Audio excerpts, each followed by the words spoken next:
At first, David Hurst thought it was just the summer heat messing with his solar system, but when his power kept vanishing overnight, and the cameras he'd hidden in the rocks caught an orange extension cord slithering through the fence, he realized someone was stealing more than electricity.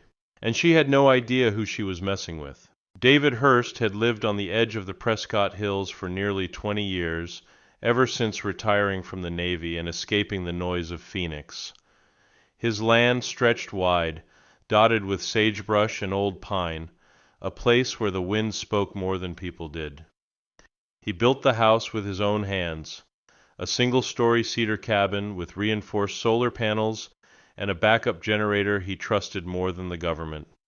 He valued silence, routine, and, most of all, control over his own little world. It was early June when he noticed something strange. The electric bill was higher than it should have been, even factoring in the extra air conditioning he ran during the day. His off-grid batteries were draining at unusual rates, dipping lower and lower each night. At first he suspected a wiring fault, maybe something loose from the last lightning storm, but when he checked every connection and inverter by hand, they were flawless. It didn't add up, and David didn't like mysteries on his land.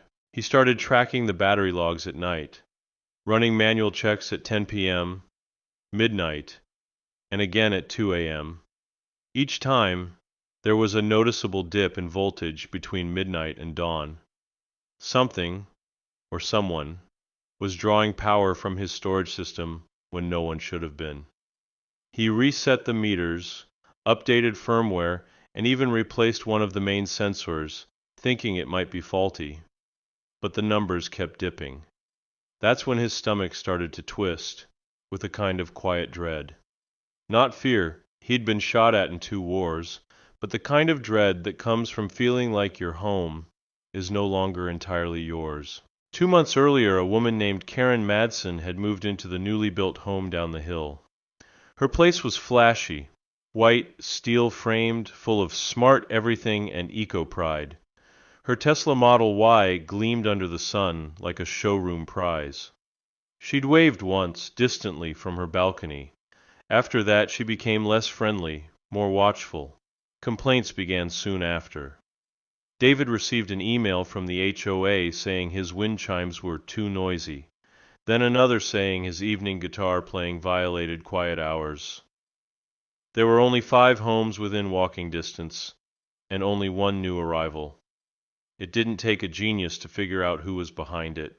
But what sent David over the edge wasn't the HOA. It was the discovery of the cord. He found it by accident one early morning while feeding the neighbor's dog, who liked to roam between properties. The cord was thick, bright orange, the kind used for outdoor tools, and it was buried just under the gravel on the edge of his barn. He followed it, crouched low, careful not to disturb the soil. It ran from the back of his battery house, snuck through a gap in the old fence, and disappeared toward Karen's property line. David stood there, staring at it for a long time. His jaw clenched so tight it ached. He felt a heat rise in his chest, not just from the sun, but from the deep, bitter betrayal of being stolen from. He had fought for his country, paid his dues, and asked for nothing but peace. And now someone was siphoning off his energy, literally, and pretending like it didn't matter. That night he didn't sleep. He pulled out an old trail camera he once used for watching coyotes and set it up in the rocks near the boundary. Then another inside the barn, angled discreetly toward the outlet. The next morning he reviewed the footage. At 2:13 a.m., a figure in yoga pants, a hoodie, and expensive sneakers slinked across the boundary line. Karen. She moved quickly, like she'd done it before. Plugged in the extension cord, walked away. Less than 90 seconds. Routine, efficient, shameless. David watched the footage 3 times. By the end, he wasn't just angry. He was insulted. She thought he wouldn't notice. She thought he was too old, too quiet, too far gone to care. She'd made a mistake, a very big one. David waited until the sun was high and the heat pressed against his skin like a wet blanket before walking the short gravel path to Karen's property. He had a small USB drive in his front pocket with the footage from both cameras and a printed photo of her plugging in the cord. He wasn't interested in making a scene. He simply wanted her to stop. Karen's front yard was decorated with manicured drought-tolerant plants and a smug little "This house runs on sunshine" sign near the steps. The Tesla was parked in the driveway, spotless and humming faintly. She was on her porch in leggings and a wide-brimmed sun hat, scrolling through her tablet with a smoothie in one hand. David called her name once. She didn't look up. "Karen," he said again, stepping closer. "We need to talk." She sighed theatrically, removed her AirPods, and glanced at him like he was a persistent door-to-door salesman. "Something wrong with your dog again?" "No," David said calmly, "but something's very wrong with your ethics." Her brow arched. "Excuse me?" He pulled the photo from his back pocket and handed it to her. "You've been running a cord from my battery bank into your house. I have the footage. The cameras don't lie." Karen blinked. For a moment her expression flickered, like a mask slipping. Then she smirked. "Oh, that," she said lightly, as if he'd just brought up a neighbor borrowing sugar. "You left it exposed. You didn't lock it. It's not like you're using all of it, and my grid was unstable last week. It was temporary." David's voice was still steady, but his jaw tensed. "Temporary or not, you were trespassing and stealing electricity. You cost me money. You violated my property." She crossed her arms, feigning nonchalance. "David, come on. You're not seriously going to make a thing out of this. We're neighbors. This could have been handled without drama. Besides, you're retired. It's not like you're struggling." David stared at her. The complete lack of shame, or even acknowledgement, staggered him more than the theft itself. "I want your word that it stops. Tonight," he said quietly. "Or the HOA and the sheriff see the footage, and I'll press charges." At that, Karen laughed. It wasn't a nervous laugh. It was full and dismissive. "You do realize my brother-in-law is Greg Withers, right? HOA president. Good luck getting him to take your side. And the sheriff? You think they'll show up for a power cord and some bad blood between neighbors?" David didn't respond. He just looked at her for a long, quiet second, then turned and walked away. That evening, he sent the video clips to both the HOA's email and the non-emergency police line. He knew exactly what response he'd get, and it came 3 days later. The HOA wrote back, citing that they could not mediate personal disputes of a civil nature, and advised David to secure his own property more effectively. The sheriff's office replied with a generic response: "No criminal case established. Lacking demonstrable loss or hazardous tampering. Please contact a private attorney." David sat in his living room, eyes resting on the dusty mantel above his fireplace. A photograph of his late wife, Marion, smiled at him from a frame. She always told him to use his smarts, not his fists. He took a breath and muttered under his breath, "All right, sweetheart. No fists. But smarts? Yeah, I've still got plenty of that." That night, he sketched his plan on a legal pad, a one-of-a-kind security trap that didn't just prevent theft, it punished it. Not violently, not dangerously, but enough to make her think twice the next time she touched what wasn't hers. He called it Project Phoenix, because when it triggered, something was going to burn, and it wasn't going to be his patience. David cleared off the workbench in his barn, swept away the dust with the back of his hand, and laid out his tools like an old general preparing for war. He hadn't done electrical design like this since the Navy, but the skills came back to him like muscle memory: soldering, voltage regulation, relay triggers, fail-safes. He opened an old footlocker where he kept legacy parts and military-grade circuit boards that had survived 2 decades of humidity and time. Most people wouldn't know what to do with them. David, however, saw possibilities. He started with a current sensor, small, unobtrusive, but precise. It would detect the exact moment an external device began to pull power. From there, it would trigger a relay that switched the power flow from his battery to a dummy load, an old steel core transformer repurposed from a scrapped air conditioner. He paired that with a step-up inverter designed to fry anything not equipped with a proper voltage filter. If someone connected directly without David's manual bypass switch, the system would self-activate and reverse pulse, effectively turning the cord into a one-time use fuse. He added a thermal cutoff and fire suppressant chemical in a sealed housing because he wasn't out to burn anyone's house down, just to give Karen's precious Tesla a taste of what it felt like to be violated. His design was legal, ingenious even, and perfectly safe for him. Over the next 3 days, he worked in the early morning hours before the desert heat made the barn unbearable. He didn't sleep much. His hands ached from arthritis, and the wiring work required precision his fingers no longer gave him easily. But his mind was sharp, and that sharpness was fueled by something deeper than anger, the memory of being dismissed. The way she looked at him like he was just some old man, a harmless nuisance. David had seen that look before, in the faces of arrogant lieutenants who ignored protocol, in contractors who cut corners and let people die. Every night he tested the circuit with dummy loads. He plugged in old devices, an electric saw, an outdated fridge compressor, even a toaster. Each time the system fired perfectly. Instant shutdown, protective surge, and irreparable damage to the load. And just to be sure, he built a secondary camera system hidden inside an old wall sconce above the battery panel, with motion detection and timestamp logs. On the 4th night, he turned off his normal breaker and connected the Phoenix loop. Then, for good measure, he relayed the orange extension cord that Karen had hidden so poorly. He placed it carefully, coiling it just enough to look untouched, and ran it out through the fence gap like she had done dozens of times before. He even placed a cinder block over the end, just the way she'd left it. He checked everything one final time. Voltage was stable. The trip sensor was calibrated. The surge path was open. It was ready. David walked back into the house, poured himself a cold glass of sweet tea, and sat by the window with the barn in view. He didn't need to stay up all night. His system would record everything. But something in him needed to witness it. Maybe it was justice.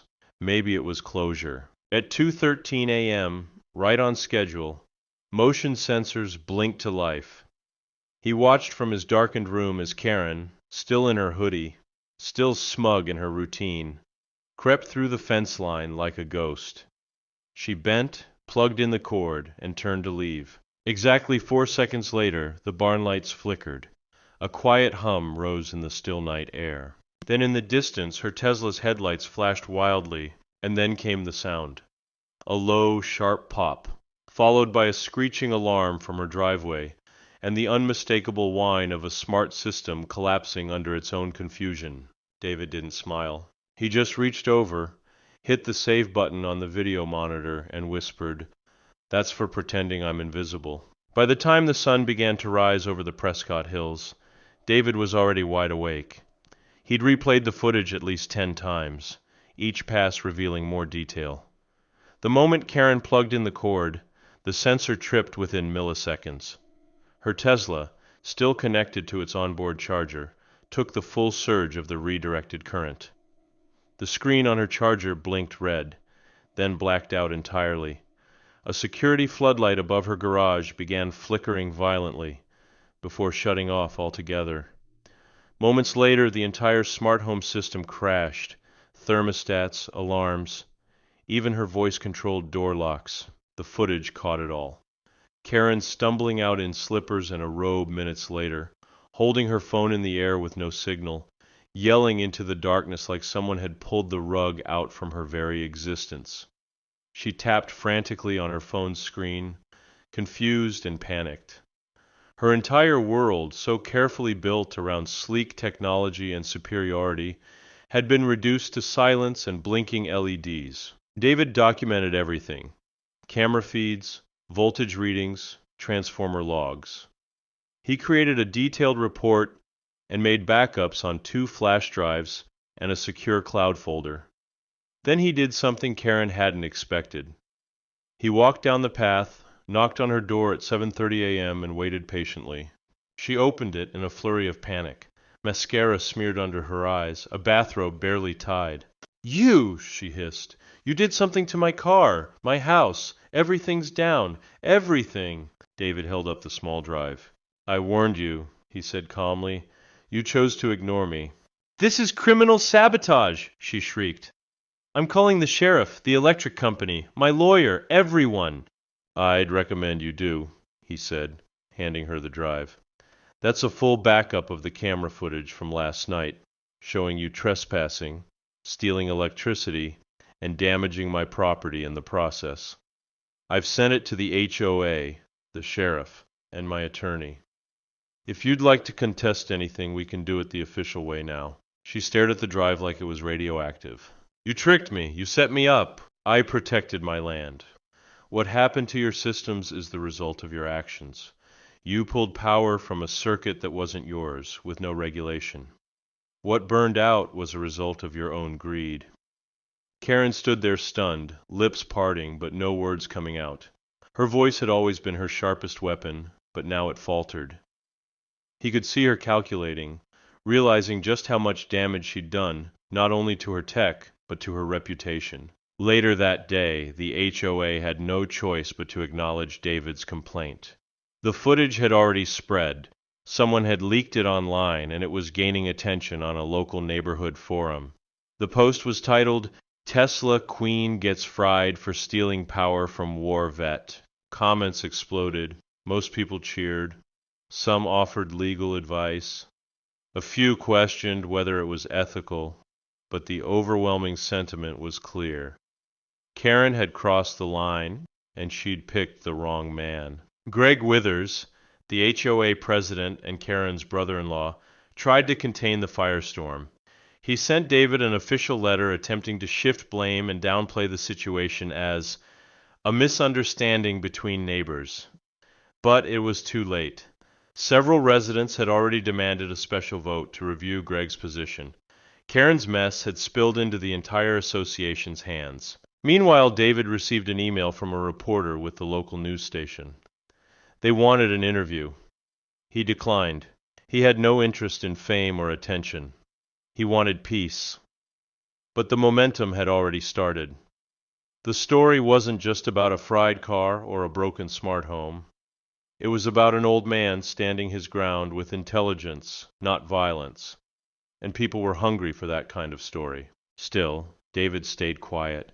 He watered his garden, tuned his guitar, polished the barn door, and every time he saw the melted tip of that orange extension cord, still coiled beside his panel, he felt the same thought pass through him. Justice doesn't always knock loud. Sometimes it hums. 2 days later, David heard a knock on his front door.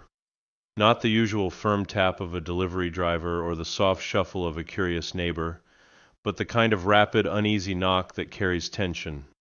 When he opened it, 2 men in button-down shirts stood on his porch.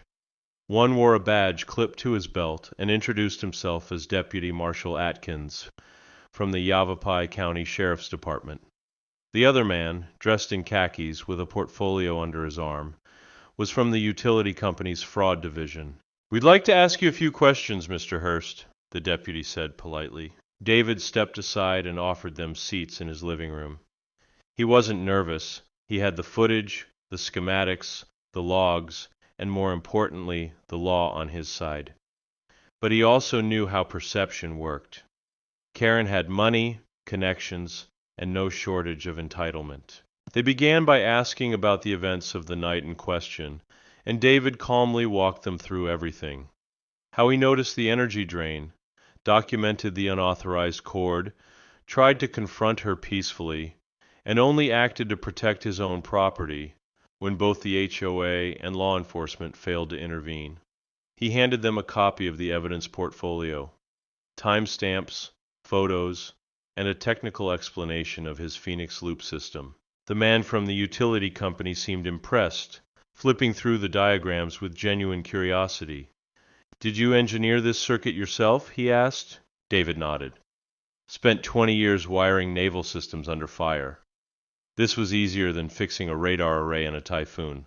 The deputy asked a few more follow-up questions, including whether David had ever directly tampered with her vehicle or crossed onto her property. David, of course, had not. Every bit of his system had remained on his own land. He emphasized that Karen's extension cord had physically entered his barn to draw current, an act of trespass and theft. After nearly an hour, the tone of the conversation shifted. The men grew more relaxed, the edge in their voices softening. The utility agent looked up and said, "You'd be surprised how many off-grid homeowners get taken advantage of like this. Most don't catch it." The deputy gave a small chuckle and added, "Or they confront it with a shotgun, not a transformer coil." David smiled faintly but said nothing. When they left, the deputy assured him there would be no charges. "We'll be following up with Ms. Madsen. Sounds like she's got more to explain than you do."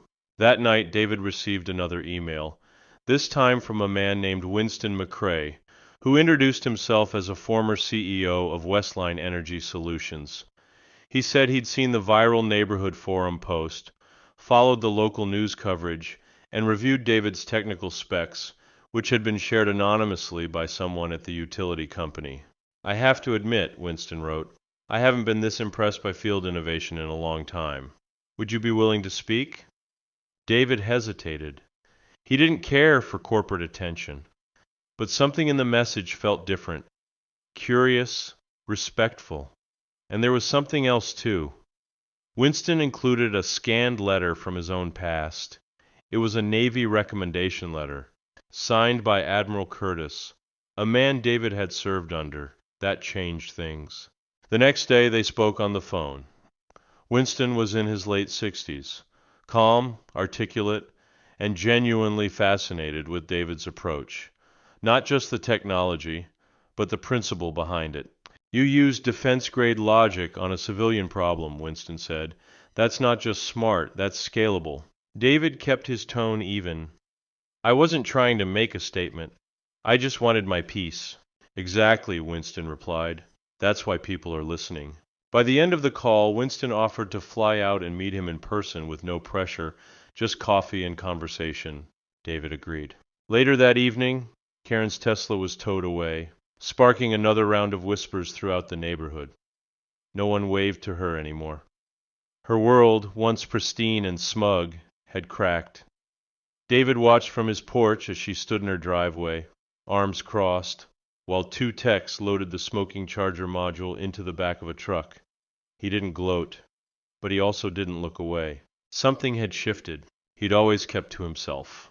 But now the world had stepped into his orbit, and this time it was listening. Winston McCrae arrived 3 days later in a dark blue Lincoln Navigator with military-grade tires and tinted windows that reflected the Prescott sun like polished obsidian.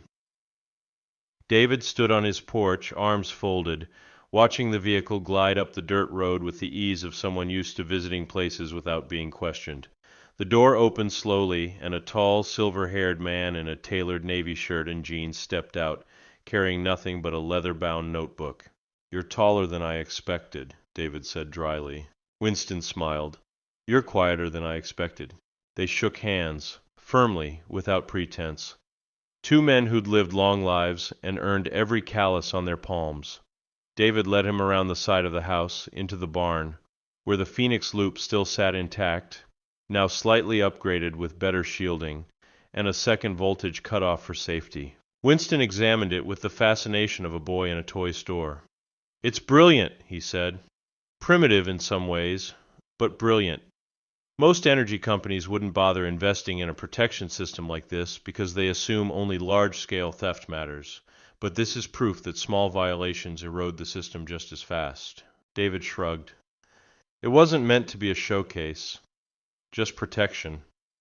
She assumed I was too old to notice, too docile to act. "Instead," Winston said, "you built a circuit that's got MIT students on Reddit dissecting it frame by frame." They sat on the back porch afterward, sipping black coffee while cicadas buzzed in the trees. David was quiet for a long moment, then said, "I never wanted attention. I came here to disappear. When you serve long enough, you learn the value of being left alone." "But the world's changing," Winston replied. "And people like you? You're rare. Most of us are trained to escalate, not to outthink. You've shown people there's another way to fight back." He pulled out his notebook and laid out an idea.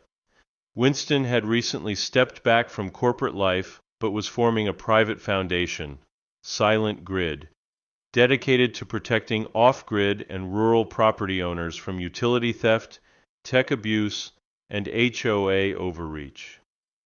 He wanted David's design to be the pilot, not to commercialize it, but to share the blueprints, raise awareness, and quietly install units in communities across the Southwest.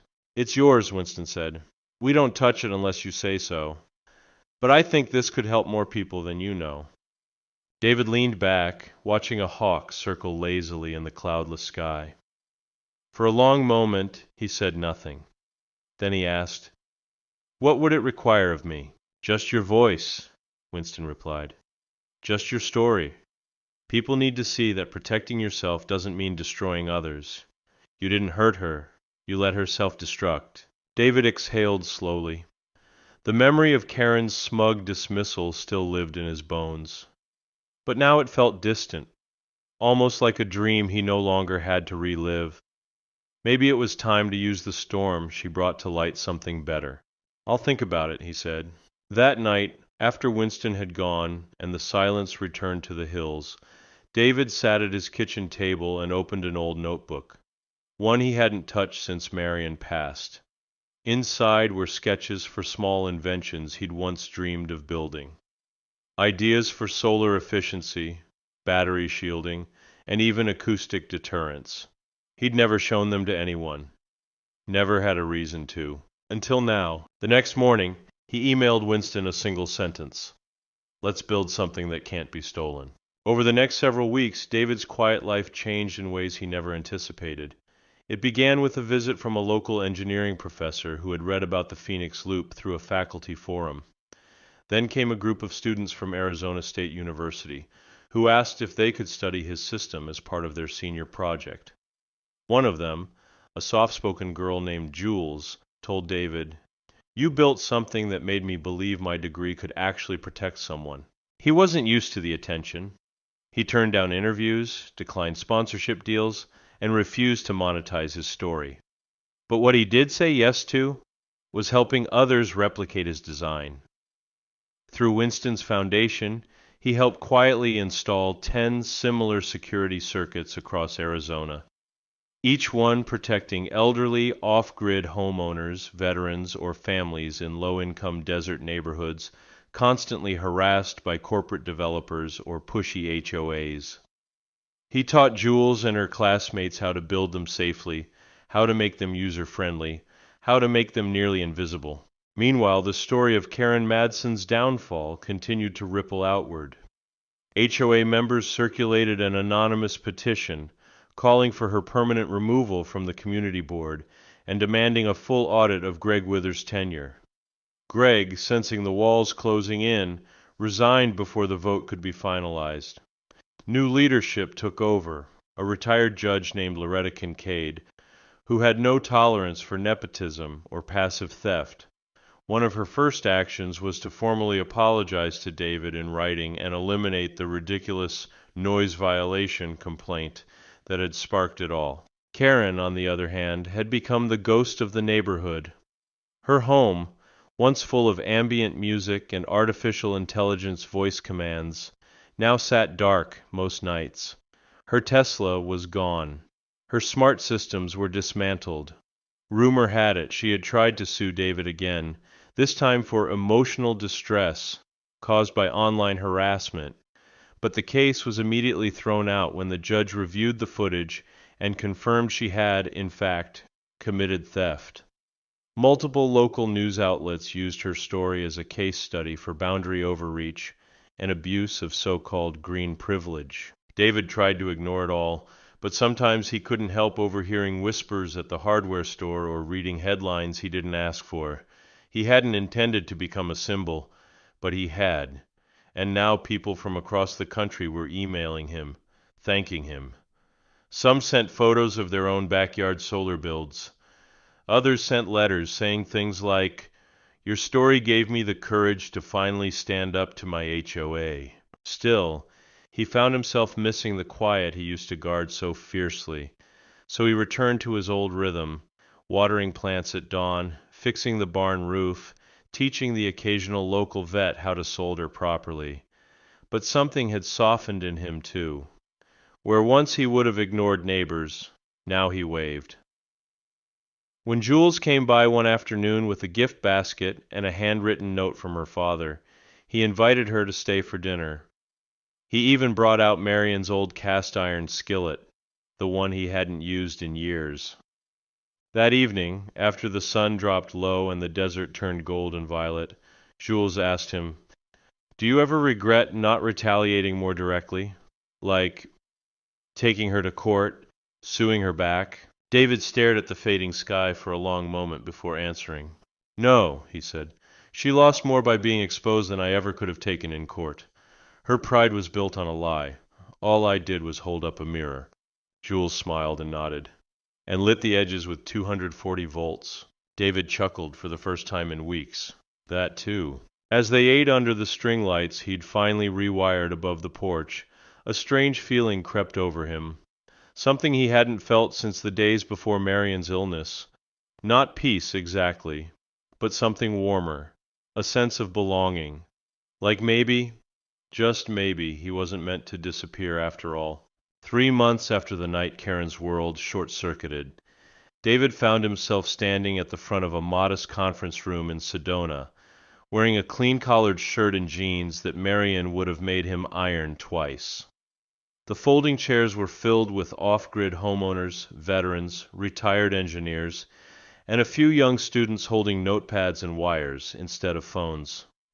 Behind him, on a simple projector screen, was a single slide: the right to defend without violence. He didn't read from notes, he didn't pace, he just spoke, calmly, clearly, as if he were having coffee with a friend. He told them about watching the drain on his power system, about discovering the orange extension cord and confronting a woman who didn't see him as human. He told them about being dismissed by the HOA, by law enforcement, by bureaucracy that protected status over truth. He told them about the night his system triggered, and how it didn't burn down her house or explode in revenge, but exposed the lie with a hum and a flicker. And then he said something that made the entire room still. "You don't have to raise your voice to be heard. You just have to be precise, ruthlessly honest, and never underestimate the power of preparation." He walked them through the Phoenix loop diagram, line by line, sensor by sensor, not to brag, but to teach, to empower. He answered questions for over 2 hours, until his voice turned gravelly, and someone finally made him sit down and drink water. After the talk, a small boy approached him, no older than 10, holding a hand-drawn sketch of a solar-powered chicken coop. His name was Nate. He looked up at David with wide eyes and said, "My mom said you made the bad lady go away without hurting anyone. I want to build stuff like that." David took the drawing and folded it carefully into his notebook. "You will, Nate. Just remember, protect what's yours, but never lose your kindness." A few days later, Winston invited David to Phoenix for a quiet dinner with several board members from Silent Grid. One of them, a prominent solar manufacturer, had seen David's design and offered to license a modified version to install in low-income off-grid homes. David agreed on one condition: it had to be free for veterans and disabled homeowners. The man said yes without hesitation. Karen's house eventually went up for sale. The listing made no mention of its fried smart system or the community scandal tied to its former occupant. But buyers in the neighborhood knew the story. They didn't see David as a bitter old man anymore. They saw him as the reason the HOA finally changed. When Loretta Kincaid made it official, she renamed the association's security protocols the Hearst Clause, a formal line in the charter that stated, "No resident shall draw upon another's resources without explicit documented consent, whether power, space, or peace." One evening, David returned home after helping a neighbor install his own simple circuit. As he stepped onto his porch, he noticed something on his workbench: a small wooden box, painted blue and gold. Inside was a thank you note from Jules and her classmates, along with a brass plate engraved with the words, "For the man who protected his peace and gave it to others. He placed the box next to Marion's photo on the mantel. He didn't cry, but he sat quietly for a long time. And in the hum of his solar batteries, in the quiet clicks of evening crickets, and the cooling desert air pressing against the window screens, David Hurst, war vet, builder, protector, and reluctant teacher, finally felt something he hadn't in years. He felt seen. In the end, this story isn't just about a stolen current or a smug neighbor getting what she deserved. It's about the quiet power of dignity. David Hurst didn't fight with fists or lawsuits or viral rage. He fought with patience, intelligence, and a deep-rooted sense of justice that didn't need noise to be heard. What makes the ending so powerful is that it wasn't revenge. It was revelation. Karen's collapse wasn't orchestrated by cruelty, but by truth. And David's victory wasn't in watching her fall, but in witnessing others rise. Young students inspired, communities protected, and a forgotten man finally recognized not as a victim, but as a builder of peace. The most shocking thing in a world driven by outrage is to see someone solve a violation with calm precision, and end up changing more lives than he ever intended. That's what makes this story not just satisfying, but quietly heroic.